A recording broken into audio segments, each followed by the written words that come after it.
This video was made possible by Skillshare. The first 200 people to sign up with the link in the description can learn for free for 2 months. Let's see. Guidelines for information and communication technology supply chain security, preparation and characterization of Charpy V-notch test pieces for indirect verification of pendulum impact machines, methods for the assessment of departure from roundness. This is going to be a good episode because it's about standardization, or rather, more specifically, ISO standard 3103, the internationally standard way of preparing a cup of tea. First, a bit of context. Way off in Geneva, Switzerland is this place, the International Organization for Standardization, a place that, according to this Google reviewer, is filled with, quote, snobby Eurocrats. But according to Urban Dictionary, Eurocrat is a not so nice word for officials running the European Union. But the people in this building are not working for or with the European Union at all, so this review is false. That's because the ISO is a supranational organization. It's above governments. 162 countries worldwide are members. Canada, Egypt, Japan, Panama, Peru, Finland. Just kidding, I'm not going to go list them all, but I will show you this super quick list because I don't have the budget to animate a map of the countries. All of the members, except for these ones, have their own organization of standards. For example, the US has the American National Standards Institute, France has the Association Française de Normalisation, and Japan has the Japanese Standards Association. This organization has created common standards for 21,802 products, objects, and processes so that things can work all across the world. For example, one of the best known ISO standards is for this, the shipping container, also known as the ISO container. The standardization and implementation of this container literally made it possible for manufacturers to make products on one side of the world and ship them to the other. That's because, no matter where you go in the world, ships, cranes, trains, and trucks will all be made to work with this one size of container. If every country or shipping company made their own container sizes, just imagine the amount of logistics it would take to get a container from continent to continent. Thanks to ISO standard 668, you know that every shipping container in the world will be exactly 8 feet wide. There's even an ISO standard on how to run a standards organization.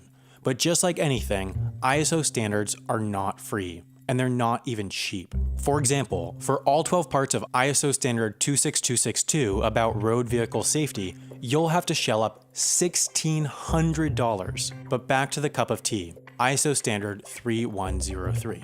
I knew any ISO standard with a controversy section on Wikipedia would make a good video, so I spent $40 plus shipping to get this 4-page document on how to make a cup of tea, because I hate money.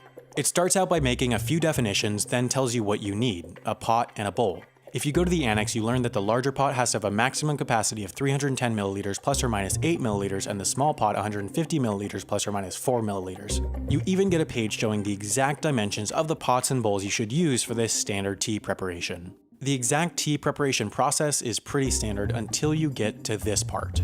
Prepare the liquid as described in 7.2.1 but pour it into a bowl after the milk. Most British people would vehemently protest this ordering, but according to the beginning of the document, the standard has been officially approved by the government of the United Kingdom. And the USSR? Perhaps being the more sensible inhabitants of the British Isles, the Irish have, however, officially expressed disapproval of ISO standard 3103. Now, before you go and say it's absurd that the ISO sells a tea recipe for so much, you have to consider the actual use for such a thing. Imagine researchers were doing a study on how ethnic backgrounds affect taste perception, with samples in Brazil, the UK, India, and Japan. The UK, India, and Japan are all tea-loving nations that would have no problem brewing a cup of tea. But it's entirely possible that researchers in Brazil would never have brewed tea before in their life. By all using ISO standard 3103, all 4 experiment sites would brew the exact same cup of tea, which eliminates the preparation of tea as a variable in the experiment. For this exact reason, there are also ISO standards for tons of other beverages and food like coffee, cereal, chocolate, juices, and more. So, if you want to be sure that you're a standard conforming bureaucracy loving individual, just be sure to send Switzerland your $40 and buy this recipe for the internationally standard cup of tea.